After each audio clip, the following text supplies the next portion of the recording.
রাজবাড়ীর পাংশায় private পড়ে বাড়ি ফেরার পথে দুই শিক্ষার্থীকে ধর্ষণের অভিযোগ উঠেছে শিহাব মণ্ডল ও হাসমত আলী নামে দুই যুবকের বিরুদ্ধে।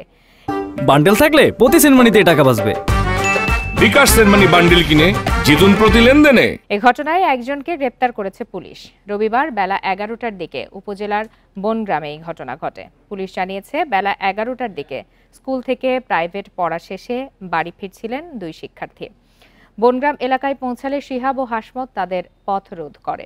দুই শিক্ষার্থীকে ভয় দেখিয়ে পাশের পানের বরজে নিয়ে ধর্ষণ করে তারা। বিষয়টি কাউকে জানালে তাদেরকে মেরে ফেলার হুমকিও দেয়া হয়।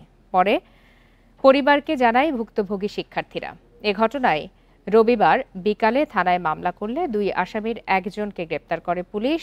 অন্য আসামিকে গ্রেপ্তারের চেষ্টা চলছে বলে জানানো হয়।